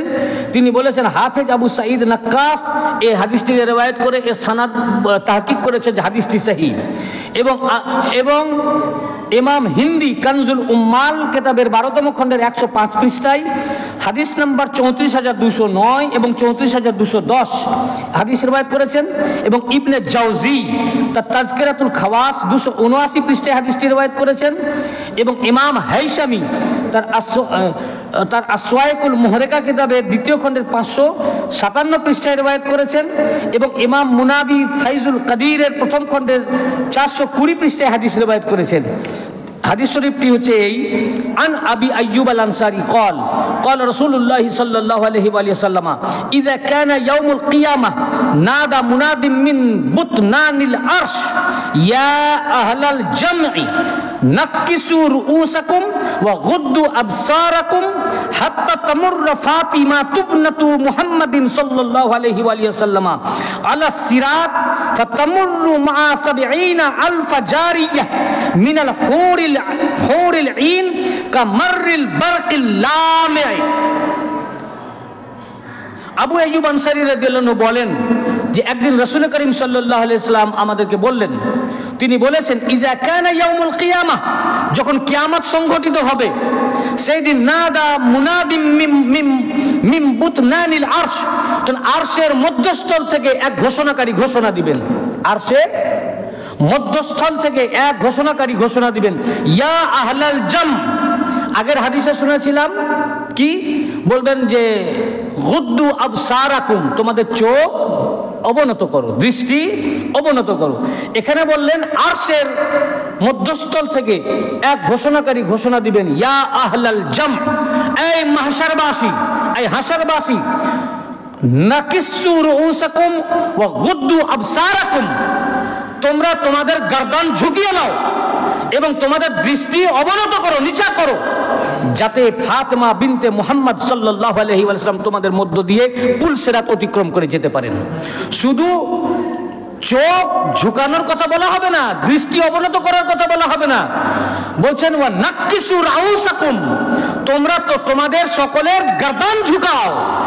খাতুনে জান্নাত পাকের সম্মানে সকল মাহশরবাসী এমনকি পয়গম্বরদেরও গর্দানকে ঝুঁকানো হবে।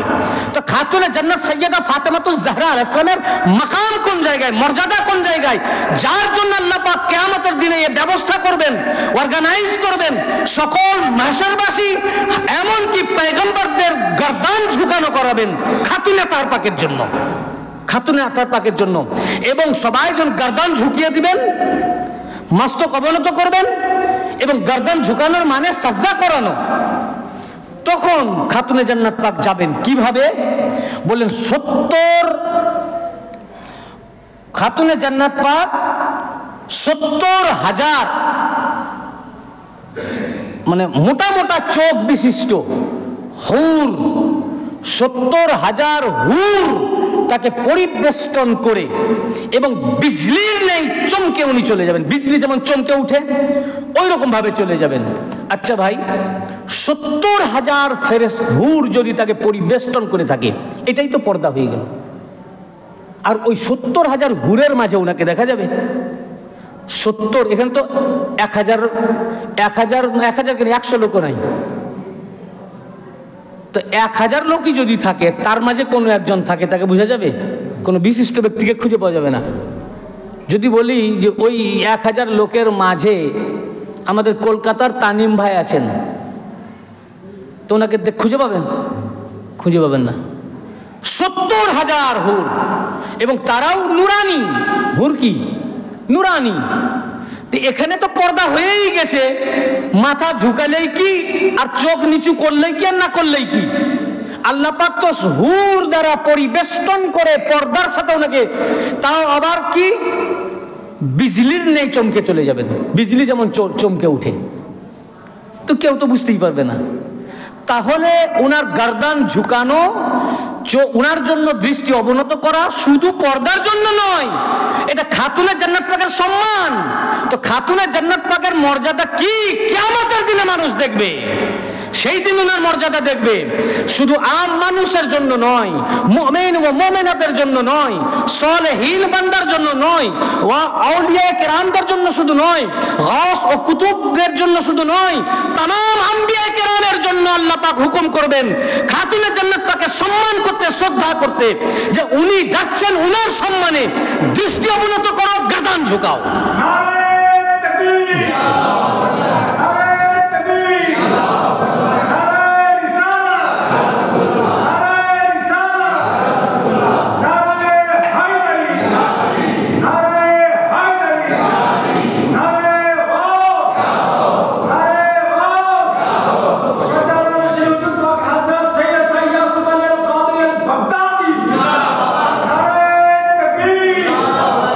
দেখুন ভাই, যিনি এত পর্দা, যিনি এত পাক ও পবিত্র, যিনি এত এইরকম মাসুমা, জিনার মানে এত তাহেরা যিনি, এবং এত পর্দানসীন, যার জন্য জিবরাইল আলাইহিস সালাম ইজাজত ছাড়া রাসূল পাকের ঘরে ওহী নিয়ে আসছেন, আল্লাহর হুকুমে প্রবেশ করতে পারছেন না, যার জান কবজ আজরাইল আলাইহিস সালাম করতে পারছেন না, যাকে জান আল্লাহ পাক খোদ কবজ করছেন, আমি রেফারেন্স দিয়েছি আগেই রুহুল বায়ান থেকে,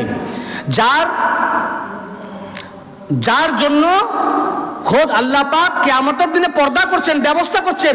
তো কিয়ামত তো খাতুনে জান্নাত পাকে, যত যা কিছু করা হচ্ছে উনার জন্য, তো খাতুনে জান্নাত পাকের বাঁধি দাস দাসী ছাড়া জান্নাত কি যাবে? বুঝতে পেরেছেন না? উনার দাস দাসী বাঁধি ছাড়া জান্নাত কি যাবে? তো যিনি এত পবিত্র, এত তাহেরা, এত পর্দানসীন, যার জান কবজ আজরাইল স্পেশাল ব্যবস্থা করছেন, আল্লাহ পাক করছেন, যার জন্য জিবরাইল আলাইহিস সালামকে আল্লাহ পাক রুখে দিচ্ছেন নবুয়তের দরজার বাইরে, জিবরাইল আলাইহিস সালামকে, যার জন্য কিয়ামতের দিনে ময়দানে আল্লাহ পাক সকল পয়গম্বরদেরকে দৃষ্টি অবনত করতে বলছেন, যার সম্মানে পয়গম্বরদের গর্দানকে ঝুঁকানো করাচ্ছেন ওনার সম্মানে, সেই পয়গম্বরের সুলবে এত পবিত্র, এত তাহেরা এবং এত পর্দানসীন, তার নূর কি করে তার সুলবে রাখা হবে? এই কারণে যত নূরের হাদিস এসছে, একটা নূরের হাদিস দেখাতে পারবেন না যে খাতুনে জান্নাত পাকের নাম পাক এসছে, যে আদম আলাইহিস সালামের সুলবে রাখা হয়েছে। প্রত্যেকটা জায়গায় রাসূল পাক বলেছেন আনা ওয়া আলিয়ুন মিন নূরিল ওয়াহিদ, বলেন না আনা ওয়া আলিয়ুন ওয়া ফাতিমা মিন নূরিল ওয়াহিদ, আমি আলী আর ফাতেমা এক নূর থেকে। বলেন না আমি এবং আলী আর ফাতেমা তিনজনের নূরকে রাসূল পাকের আদম আলাইহিস সালামের সুলবে রাখা হয়েছে। বলেন না আল্লাহ পাক বলে কুনতু আনা ওয়া আলিয়ুন নূরান বাইনা ইয়াদাইল্লাহি তাআলা মিন ক্বাবলি আন ইয়াখলুকা আদম বি14,000 আম, আদম আলাইহিস সালামকে সৃষ্টি করার 14,000 বছর আগেও আল্লাহর সম্মুখে আমি এবং আলী একটা নূর ছিলাম। অতঃপর আদম আলাইহিস সালামকে যখন সৃষ্টি করলেন, তখন তার সুলবে পৃষ্ঠদেশে আমার আর আলীর নূরকে রাখলেন, বলেন ফাতেমার নূর বলেন নাই।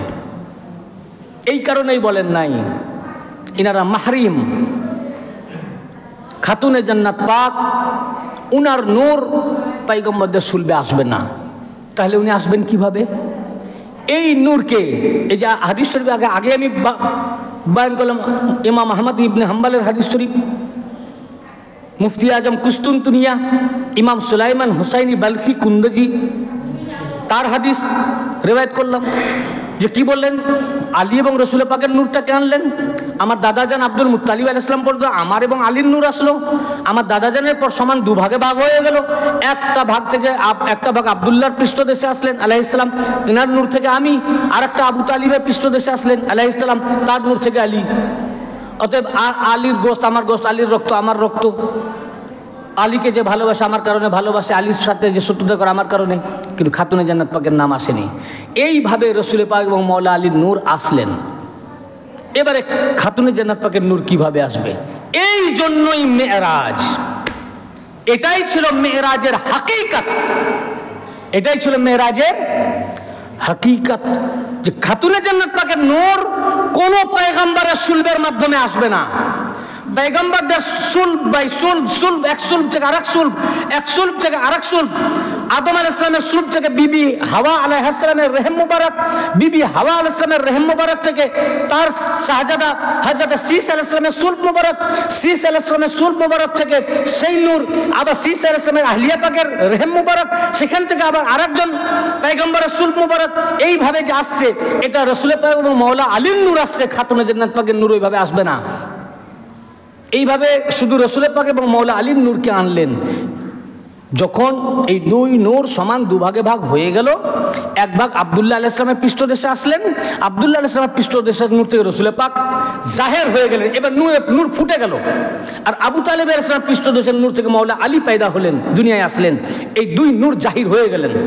এই দুই নূর যখন দুনিয়ায় চলে আসলেন, তৃতীয় নূরকে আনতে হবে। এই তৃতীয় নূরকে আনার জন্যই মেরাজ, মেরাজ শরীফের আসল রুহানিয়ত, আসল বাতিনি ফালসাফা, এর ব্যাকগ্রাউন্ড হচ্ছে খাতুনে জান্নাত পাকের নূরকে আনার জন্য। এর জন্য আল্লাহ পাক রাসূল পাককে ডাকলেন যে দুই নূরকে তো আমি পাঠিয়ে দিয়েছি, রিসালাতের নূর আর বেলায়েতের নূর, আরেকটি নূর বাকি আছে, ইসমাত ও তাহারাতের নূর। এই জন্য মেরাজে ডাকা। এই মারিফাত কিন্তু আমরা আম মানুষের মাথায় ঢুকবে না। আরেফ যারা, সালেহীন যারা, আহলে বাইত যারা, উনাদের সোহবত ছাড়া। এই জন্য নিয়ে গেলেন কিভাবে? যখন রাসূল পাক সাল্লাল্লাহু আলাইহি ওয়াসাল্লামকে মেরাজ শরীফে নিয়ে গেলেন, কারণ এটি ছিল, আরো কিছু কারণ ছিল, তার মধ্যে প্রধান কারণ ছিল খাতুনে জান্নাত পাকের নূরকে পৃথিবীতে আনতে হবে, পৃথিবীতে আনতে হবে। কিভাবে আনবেন? খাতুনে জান্নাত রাসূল পাক সাল্লাল্লাহু আলাইহি ওয়াসাল্লাম যখন মেরাজে গেলেন, জান্নাত পরিদর্শন করতে লাগলেন। জান্নাতের ভিতরে একটি উনি বৃক্ষ দেখলেন। এই ওয়াকিয়া আমি এমন নয় যে আমার দরবার পাক থেকে আমার হুজুর পাক বলেছেন, আমি আপনাদেরকে বলছি। আমি আহলে বাইত পাকের সোহবত থেকে, ওনার ফায়েজ থেকে, ওনাদের শিক্ষা থেকে এর ফিলোসফি পেয়েছি, কিন্তু সব দলিল, ডকুমেন্ট হলো কি? প্রথমে হাদিস রবায়াত করেছেন আল্লামা সুয়ুতি, আল্লামা জালালউদ্দিন সুয়ুতি। হাদিসের কিতাব, তাফসীরের কিতাব তাফসীর আদ-দুররুল মানসুর, মিশর প্রিন্ট, নবম খণ্ড, 212 পৃষ্ঠা। সুবহানাল্লাযী আসরা বিআবদিহি লাইলাম মিনাল মাসজিদিল হারামি ইলাল মাসজিদিল আকসা, এই আয়াতের তাফসীরে। এবং এই হাদিস রবায়াত করেছেন আল্লামা হাকিম, তার মুস্তাদরাক আলা সাহিহাইন, কিতাবটির নাম মুস্তাদরাক আলা সাহিহাইন। সাহিহাইন এটা তাসনিয়া, সাহিহুন তার তাসনিয়া সাহিহাইন। সাহিহাইন মানে এক সহি ইমাম বুখারী আর এক সহি মুসলিম। তো বুখারী ও মুসলিম দুই সহি কিতাবের অনুযায়ী যে কিতাব ইমাম বুখারী রওয়ায়াত করেননি, ইমাম মুসলিম রওয়ায়াত করেননি, কিন্তু বুখারী ও মুসলিম দুইজনের শর্তে সহি যে কিতাব, তাকে বলে মুস্তাদরাক আলা সাহিহাইন, তাকে বলে মুস্তাদরাক আলা, মানে দুই শাইখাইনের শর্তে যে হাদিস সহি, কিন্তু শাইখাইন তার কিতাবে ওটা উল্লেখ করেননি, তাকে বলে মুস্তাদরাক আলা সাহিহাইন। তো আল্লামা হাকিম তার সহি হাদিসের কিতাব সাহিহাইনের মধ্যে, মুস্তাদরাক আলা সাহিহাইনের মধ্যে তৃতীয় খণ্ডের 169 পৃষ্ঠায় এই হাদিস রওয়ায়াত করেছেন। এই রেফারেন্স একটি হাদিসের আর একটি তাফসীরের কিতাব, দুটো থেকে। এবং এটা রাবি হতেন উম্মুল মুমিনিন আয়েশা সিদ্দিকা রাদিয়াল্লাহু আনহা। রাবিকে উম্মুল মুমিনিন হযরত আয়েশা সিদ্দিকা রাদিয়াল্লাহু আনহা। আবার এই হাদিস শরীফটি ইমাম তাবরানী তার মুজামুল কবিরের 22তম খণ্ডের 400 থেকে 401 পৃষ্ঠা, হাদিস নাম্বার 1000, বাগদাদ প্রিন্টে হযরতে সাদ ইবনে আবি ওয়াক্কাস রাদিয়াল্লাহু আনহু থেকে এই হাদিস রওয়ায়াত করেছেন। এবং এই হাদিস উম্মুল মুমিনিন আয়েশা সিদ্দিকা রাদিয়াল্লাহু আনহা যে হাদিস রওয়ায়াত করেছেন, এই হাদিসের ইসনাদ সহি। ইসনাদ কি? সহি। জয়ীব বলার কোনো অবকাশ নাই। আর জয়ীব তো নয়, হাসানও নয়, সহি। দুই শাইখাইনের শর্তে সহি, বুখারী ও মুসলিমের শর্তে সহি। হাদিস শরীফটি কি? দেখুন এই মেরাজের উদ্দেশ্য কি। ওয়া আখরাজাত তাবারানী আন আয়েশা قالت قال رسول الله صلى الله عليه واله وسلم كما اسري بي الى السماء উম্মুল মুমিনিন, এই হাদিসের রাবি খোদ উম্মুল মুমিনিন আয়েশা সিদ্দিকা রাদিয়াল্লাহু আনহা, জগৎ জননী, সমস্ত মুমিনিনদের আম্মা জান হযরত আয়েশা সিদ্দিকা রাদিয়াল্লাহু আনহা উনি নিজে রিওয়ায়াত করেছেন, হাদিস বর্ণনা করেছেন। তিনি বলেন ক্বালা রাসূলুল্লাহ সাল্লাল্লাহু আলাইহি ওয়া সাল্লাম, উম্মুল মুমিনিন আয়েশা সিদ্দিকা রাদিয়াল্লাহু আনহা বলেন যে রাসূল পাক সাল্লাল্লাহু আলাইহি ওয়া সাল্লাম আমাকে বলেছেন, আমাদেরকে বলেছেন। তিনি বলেন লাম্মা উসরিয়া বি ইলা সামা, যখন আমাকে আসমানের জগতে নিয়ে যাওয়া হলো, মেরাজ শরীফে যখন আসমানের দুনিয়াতে নিয়ে যাওয়া হলো, উদখিলতুল জান্নাহ, আমাকে জান্নাতে প্রবেশ করানো হলো। প্যাসিভ ভয়েস এখানে বলেছেন, উদখিলতুল জান্নাহ, আমাকে জান্নাতে প্রবেশ করানো হলো। ফাওয়াকাফতু আলা শাজারাতিন মিন আশজারিল জান্নাহ লাম আরা ফিল জান্নাহ আহসানা মিনহা ওয়ালা আবয়াদা ওয়ারাকান ওয়ালা আতিবা সামারাতান। বললেন আমাকে জান্নাতে প্রবেশ করানো হলো এবং জান্নাতের মধ্যে এমন একটি বৃক্ষ আমি দেখলাম যা এত আহসান, সুন্দর বৃক্ষ জান্নাতে আমি আর দেখি নাই। যত জান্নাতে বৃক্ষ আমি দেখেছি তার মধ্যে সবচেয়ে সুন্দর বৃক্ষ, এবং যা শুধু বৃক্ষ সুন্দর নয়, এত সুন্দর সাদা পাতা বিশিষ্ট এইরকম পাতা জান্নাতে আমি কোনো বৃক্ষে দেখি নাই। ওয়ালা আবয়াদা ওয়ারাকান, এরকম সাদা পাতা বৃক্ষ এইরকম সুন্দর দেখি নাই। ওয়ালা আতিবা সামারাতান, এবং তার ফল এত খুশবুদার। জান্নাতের তো সবই ফল খুশবুদার, না, জান্নাতের সকল ফলই খুশবুদার, কিন্তু এই ফল এত খুশবুদার যে এইরকম খুশবু কোনো ফলে পাইনি। এবং অন্য এক রিওয়ায়াত অনুসারে বলা হয়েছে যে এই ফল বরফের মতো সাদা, মাখনের মতো মোলায়েম, মুশকে আম্বারের চাইতেও খুশবুদার। বললেন তো এই ফল আমাকে দেওয়া হলো, ফাতানাওয়ালতু সামারাতাম মিন সামারাতিহা, তখন আমি ওই ফল সমূহের ভিতর থেকে একটা ফল আমি খেলাম। এক রিওয়ায়াতে এসেছে সেই ফলটার নাম বাহি। এখানে কিন্তু ফলটার নাম উল্লেখ নাই, শুধু এর গুণ এবং বৈশিষ্ট্য বর্ণনা করা হয়েছে।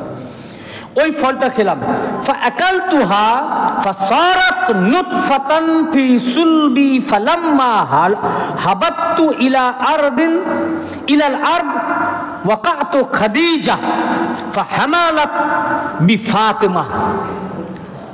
বললেন যেই আমি ওই ফলটা খেলাম, ফল খাওয়ার সাথে সাথে আমার নুতফা চলে আসলো, আমার সুলবে নুতফা চলে আসলো ওই ফল থেকে। আর ওই নুতফা থেকেই আমি যখন দুনিয়ায় আসলাম, খাদিজাতুল কুবরা আলাইহিস সালাম ওই নুতফা থেকেই ফাতেমাতুজ জাহরা আলাইহিস সালামের সাথে হামেলা হলেন। ওই নুতফা থেকে খাতুনে জান্নাত পাক আসলেন। তো খাতুনে জান্নাত পাক এলেন কোথা থেকে বলুন?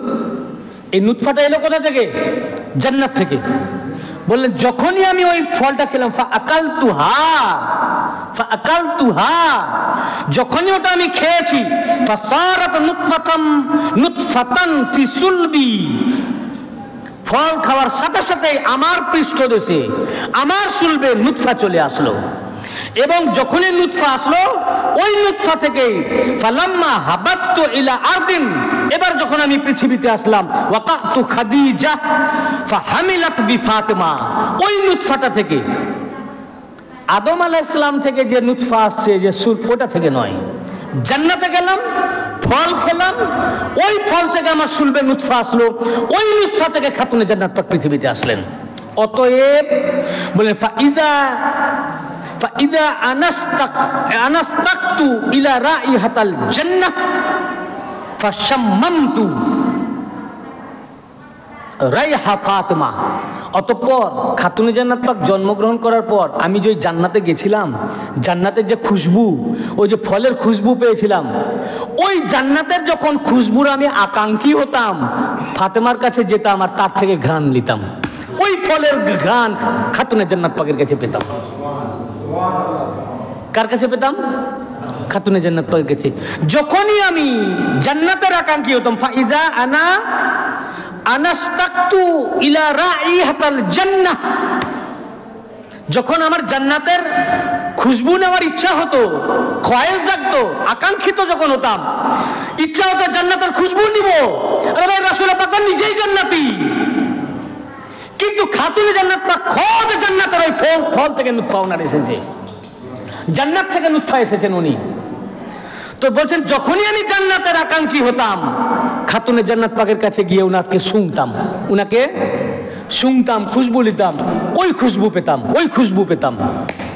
আমার মাঝে মাঝে ইচ্ছা হতো, আর তো ওই ফলটা নাই, তো ওই জান্নাতি ফলের বা জান্নাতের খুশবু উনার থেকে নিতাম। তাহলে এই হাদিসে পাক এবং কোরআনে পাকের তাফসীর, এই হাদিসে নববী भी है, तफसीरुल कुरान भी है, तफसीरुल कुरान बिल হাদিসে নববী, হাদিস রাসূল পাকের হাদিস পাক দিয়ে কোরআনের তাফসীর। তো খাতুনে জান্নাত পাক আদম আলাইহিস সালামের সুলব থেকে নয়, পয়গম্বরদের সুলব থেকে নয়, পয়গম্বরদের সুলব থেকে আসলেন মুহাম্মদ মুস্তাফা সাল্লাল্লাহু আলাইহি ওয়াসাল্লাম এবং মাওলা আলী আলাইহিস সালাম। আল্লাহ পাকের দুই নূরকে আব্দুল মুত্তালিব পর্যন্ত একযোগে আনলেন। আব্দুল মুত্তালিব আলাইহিস সালামের পর নূরকে দুভাগে ভাগ করে একটা রিসালাতের নূর রাসূল পাককে আনলেন, আরেকটা মাওলা আলী আলাইহিস সালামকে আনলেন, আরেকটি নূর বাকি জান্নাতে আল্লাহ পাক রেখে দিয়েছেন। সেই বৃক্ষের মধ্যে, জান্নাতের মধ্যে আরেকটি নূরকে রেখে দিয়েছেন। ওই নূরকে পৃথিবীতে আনয়ন করতে হবে। আনয়ন করানোই ছিল উদ্দেশ্যই মেরাজ শরীফের। এই জন্য আল্লাহ পাক রাসূল পাককে মেরাজে নিয়ে গেলেন যে জান্নাতের ফল খাবেন, আর ওই ফল থেকে লুৎফা খাতুনে জান্নাত পাক আসবেন। তো খাতুনে জান্নাত পাক এমনই পবিত্র, এমনই পাক, এমনই তাহেরা, এমনই মাসুমা। কোন পয়গম্বরের সুলবে উনি আসবেন, এটা উনার মর্যাদার খেলাফ, উনার সম্মানের খেলাফ, উনার তাজিমের খেলাফ, উনার পর্দার খেলাফ, উনার মাসুমিয়াতের খেলাফ। যার কারণে আল্লাহ পাক এত বছর ধরে আল্লাহ পাক এই নূরকে জান্নাতে রেখে দিয়েছিলেন। যখনই রাসূল পাক দুনিয়ায় আসলেন, ইসলামের প্রথম প্রচার শুরু করলেন, আর রাসূল পাককে ডাকেন, আসুন, এই নূরকে আমি কোন পয়গম্বরের সুলবে দিতে পারি না, জান্নাতে রেখে দিয়েছি, আপনি জান্নাতে একবার আসুন, আপনার সরাসরি আপনার সুলবে খাতুনে জান্নাত পাকের নূরকে দিব, যাতে আপনার মাধ্যমে ডাইরেক্ট পৃথিবীতে খাতুনে তার পাক তাশরীফ আনতে পারেন। এটাই ছিল মেরাজ শরীফের বাতেনি কারণ, আসল রাজ। কি বুঝতে পেরেছেন না? এই কারণে যত নূরের হাদিস এসছে, কোনো জায়গায় আল্লাহ পাক বলেননি যে আমি আলী আর ফাতেমা একটি নূর ছিলাম। কারণ খাতুনে জান্নাত পাক এমনই, কোনো পয়গম্বরের সুলবে ওনাকে আনা যাবে না। ওনার জন্য পয়গম্বরদেরও কিয়ামতের ময়দানে আল্লাহ পাক ব্যবস্থা করবেন পর্দার, এবং ওনার জন্য পয়গম্বরগণও নিজের নিজের চোখ ঝুঁকাবেন এবং গর্দানকেও ঝুঁকাবেন। যার কারণে এই নূরকে আল্লাহ পাক আলাদা করে জান্নাতে রেখে দিয়েছিলেন।